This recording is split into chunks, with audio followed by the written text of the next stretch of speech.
général. On prend photo sur toutes les coutures. Oh oui, aujourd'hui c'est...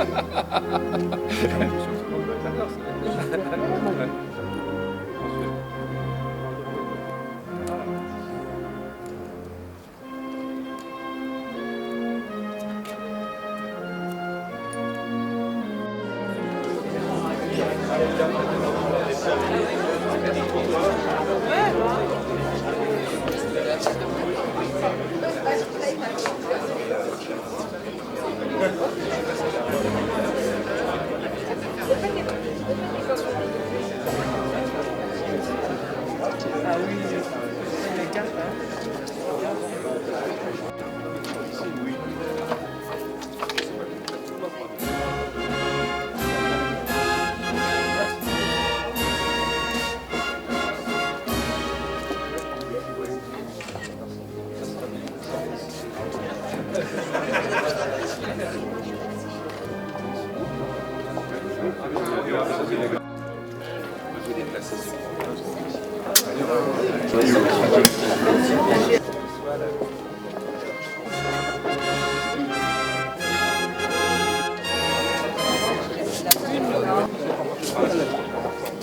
Bien, je vais déposer les affaires, Oh, on a encore 5 minutes. Le dernier aura le temps d'arriver. Vous avez un appareil. Ah, ben comment vous savez les faire?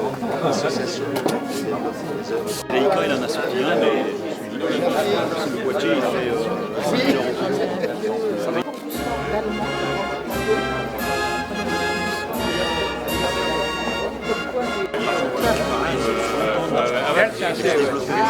Donc, on peut partir, aller dans les ravins. Ok, on a trouvé un truc.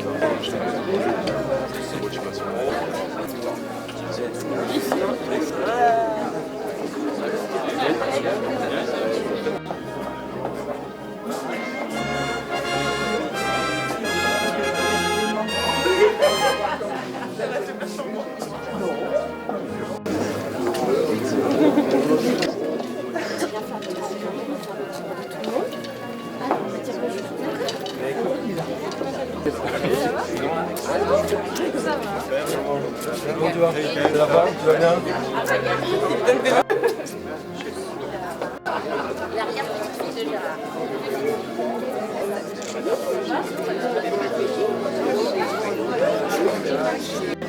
Allez-y.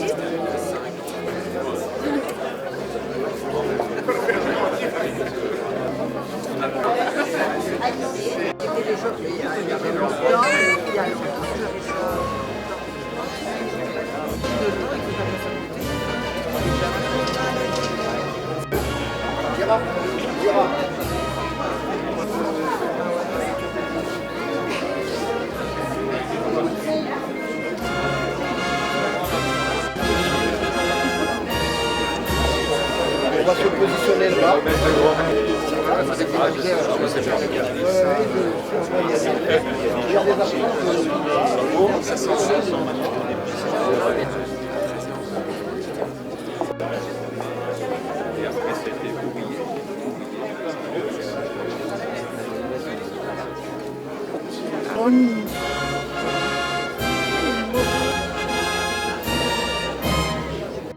J'ai oublié mon papier, ce que je devais lire. Je fais un discours. Il y en a pour au moins 20 minutes. Non, je vais pas mal. Bon, allez, je vais dire au général que on est prêt. Mais oui, je vous connais. Oui, voilà, c'est le malateur. Oui, voilà.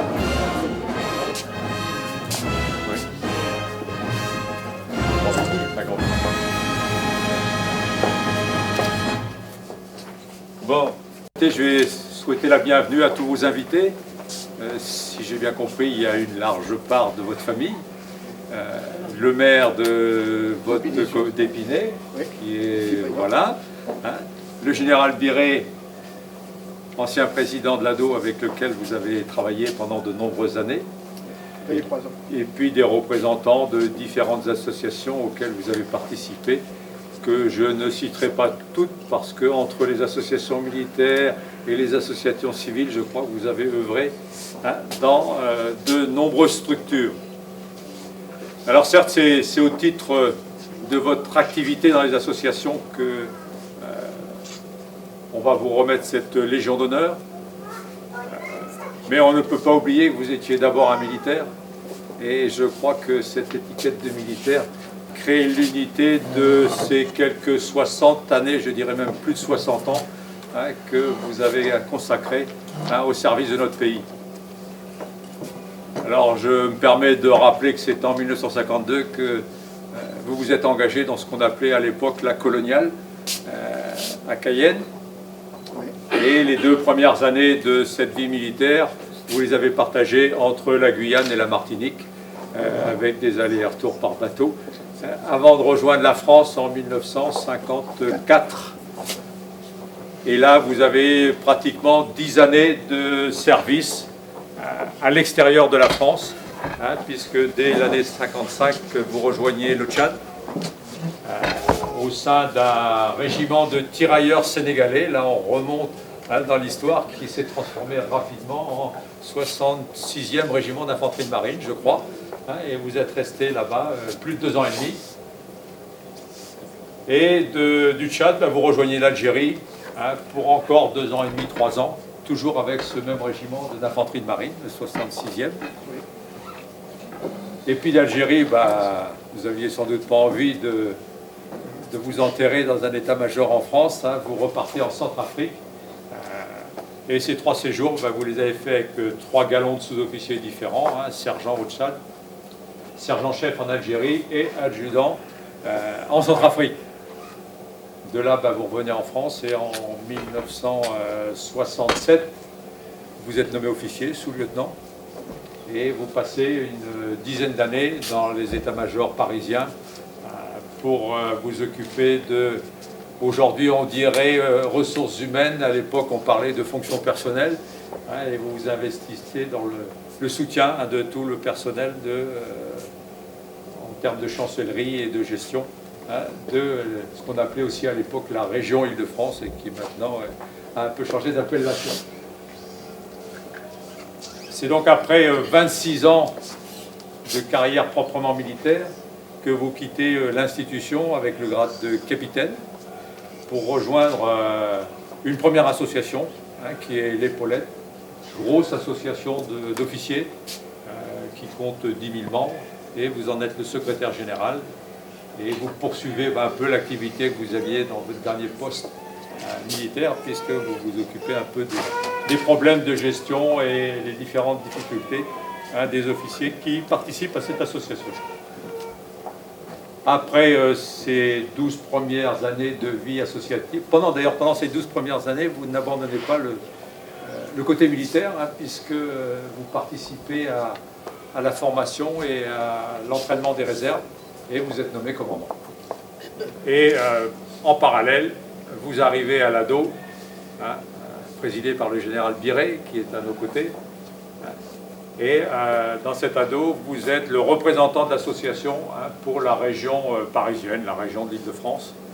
Et là, vous vous défoncez pour aider les veuves, les orphelins et les personnes plus âgées. Vous êtes l'homme à défaire les nœuds, vous avez toujours une solution pour régler les problèmes.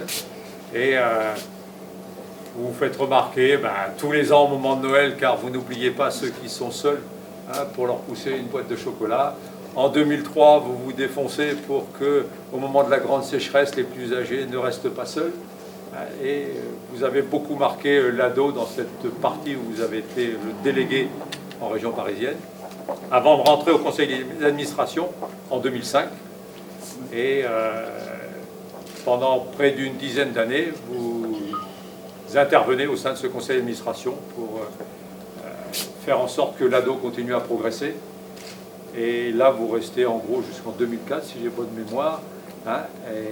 Et malgré que vous ne soyez plus au conseil d'administration, vous êtes toujours, je pense, à être partie du réseau d'influence de l'ADO, car vous continuez à parler de l'association et à faire en sorte que ceux qui sont en difficulté et qui sont autour de vous puissent se raccrocher à l'ADO. Donc c'est pour tout ça que la France vous a inscrit pour avoir cette croix de chevalier de la Légion d'honneur qui vient récompenser l'ensemble de vos services au profit de notre pays. Vous aviez déjà la rosette de la bleue et je crois qu'aujourd'hui c'est un très grand jour pour vos amis, pour votre famille, de vous voir avec une croix rouge sur le revers de votre veste. Voilà, eh bien écoutez, je crois qu'on va procéder à la remise de la décoration. Oui. Et puis ensuite, je voudrais dire un petit mot à vos invités, sachant que juste un dernier mot, juste un petit mot, le général Biret qui est ici a beaucoup connu le commandant Jaron et m'a chargé de vous dire qu'il avait reçu un mot de félicitation du grand chancelier de la Légion d'honneur à l'intention du commandant Jaron et à l'occasion de cette remise de décoration. Voilà.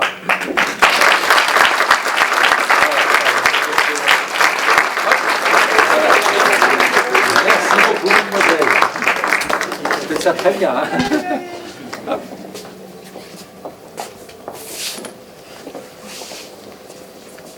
Commandant Jaron, au nom du président de la République, en l'honneur des pouvoirs qui nous sont conférés, je vous fais chevalier de la Légion d'honneur.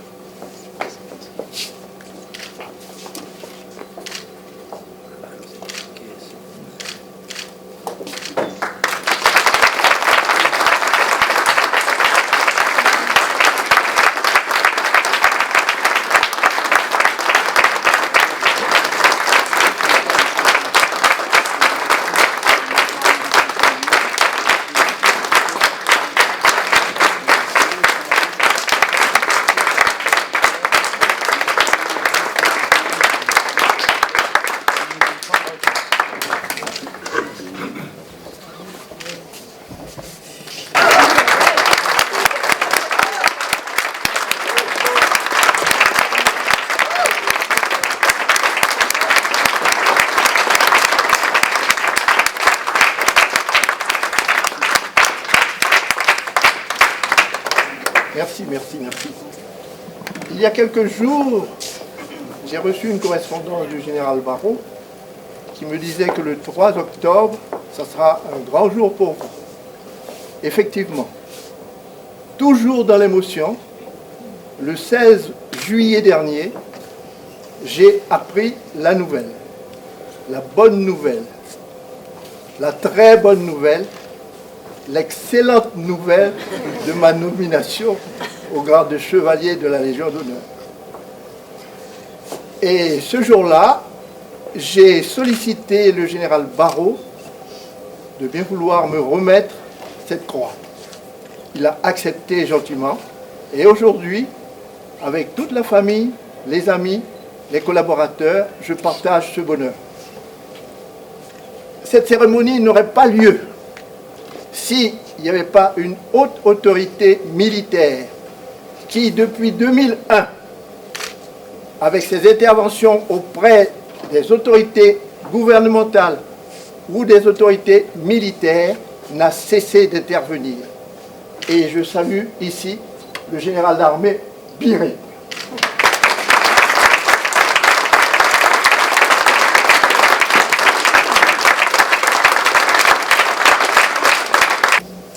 Après cette petite évocation, maintenant, aujourd'hui, c'est vrai, 3 octobre, c'est aussi ma fête.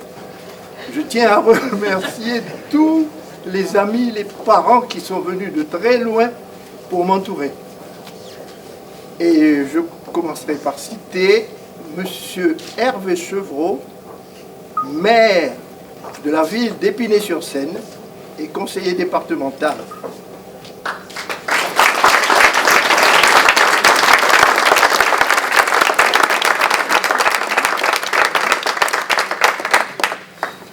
Ensuite, je saluerai une des conseillères, Madame Gauthier, qui s'occupe des relations extérieures, toujours à Épinay-sur-Seine.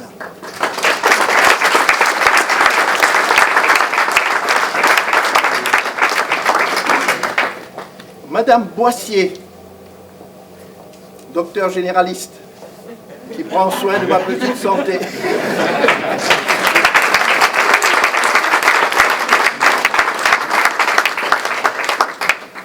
le docteur Louveau, vétérinaire.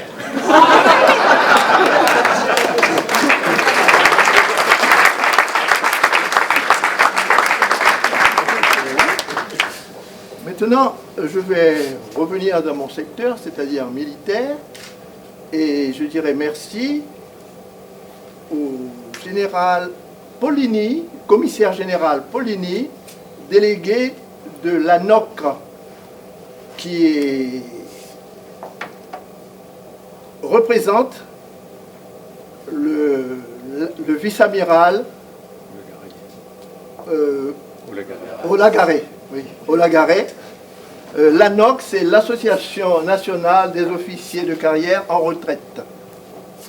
Le général Launay, Delaunay, délégué général représentant le général de corps d'armée Guillaume, président de l'Épaulette. C'est l'association des officiers de recrutement interne et sous contrat. Voilà.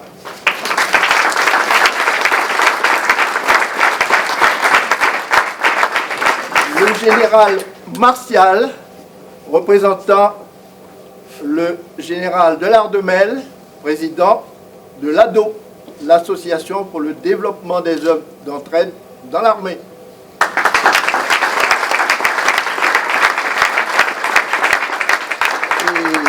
Je me répète en disant que cette cérémonie a eu lieu grâce à la volonté de cet homme qui, depuis 2001, n'a cessé d'intervenir en ma faveur, le général d'armée Biret.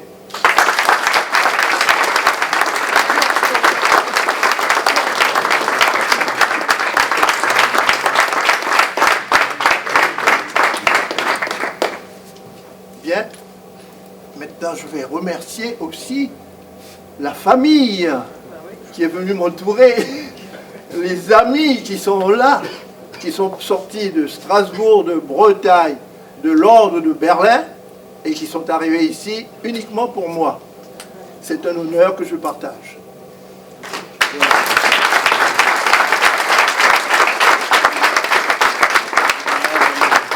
Merci à votre arrière-petite-fille, c'est ça? Oui, Quand même. l'arrière-petite-fille. Marie, 4 ans et demi. 4 ans et demi.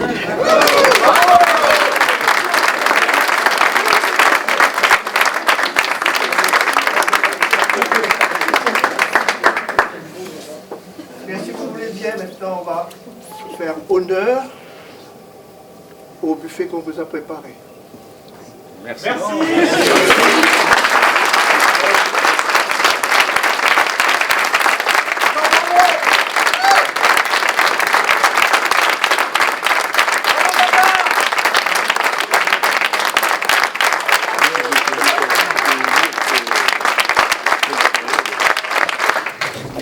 Eh bien, au nouveau légionnaire.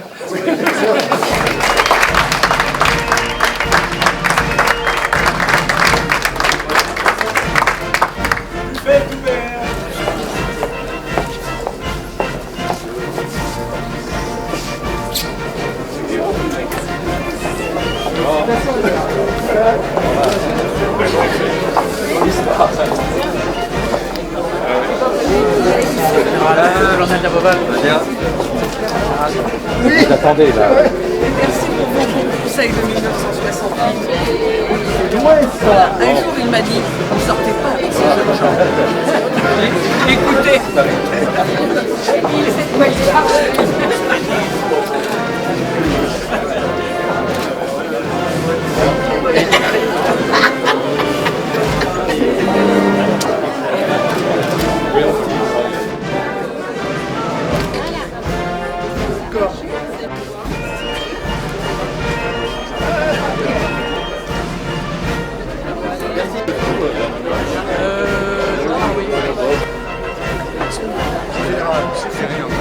Oui, comme vous dites, en effet. Oui, d'accord.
Moi, au nom de tes enfants, présents et absents, Evelyne, José, Jean-Michel, Gilbert, Christian et moi-même, de te dire bravo et félicitations pour cette consécration et te dire combien nous sommes fiers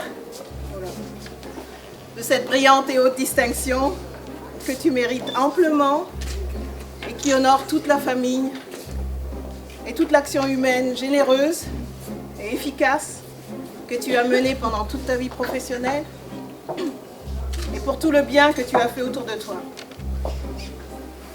Nous te remercions aussi pour l'aide et les conseils précieux que tu nous as toujours donnés. Vraiment, nous t'admirons pour ta persévérance, ta ténacité et ton abnégation. Tu es l'exemple à suivre pour nos petits.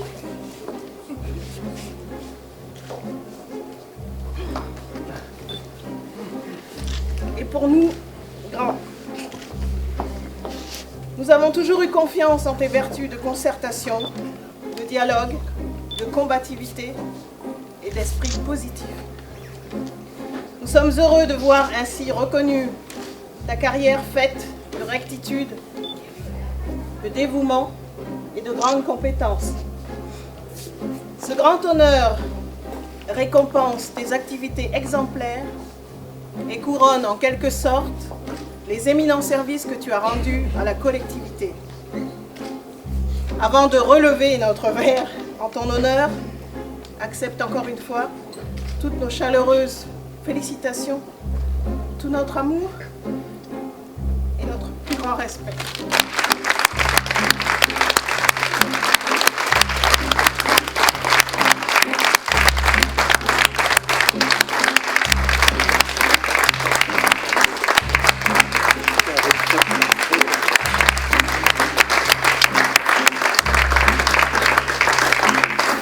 Et les petits-enfants maintenant.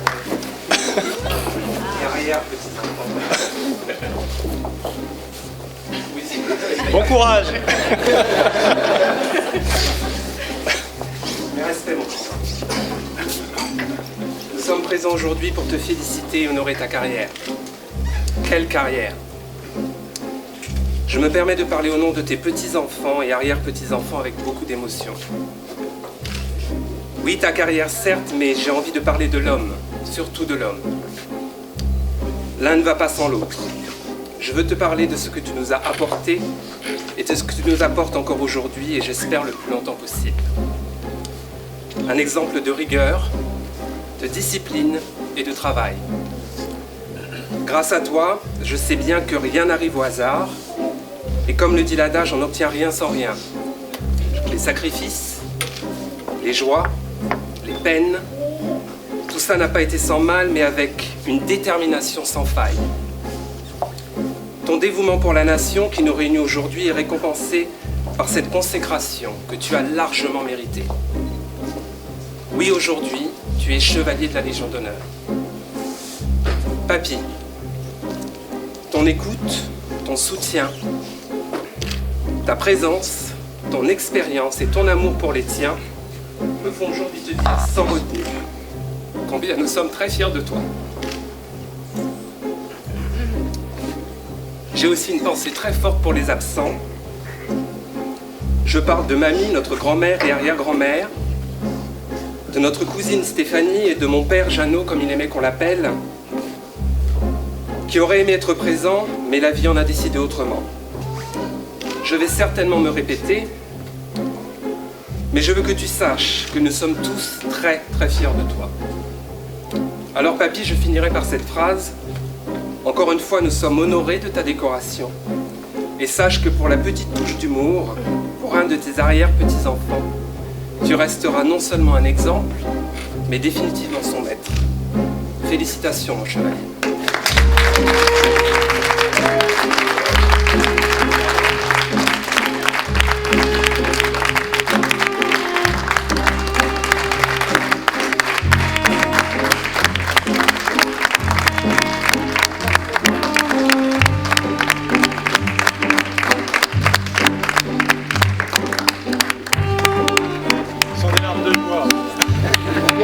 On peut continuer. Hein.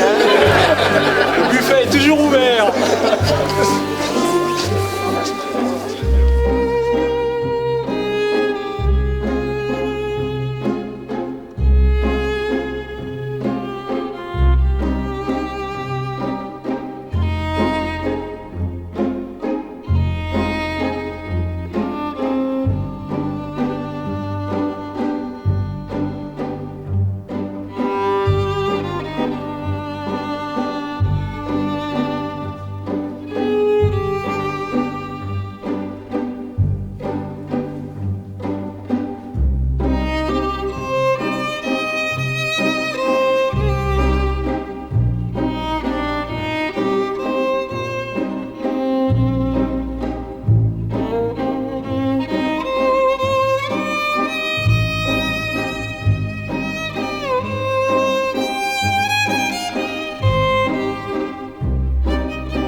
Et ensuite ils reviennent.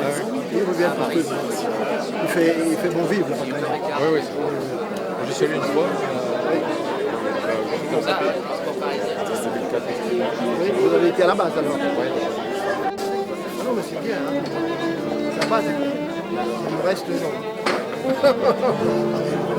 Je le disais toujours, c'est la vie dans la vie.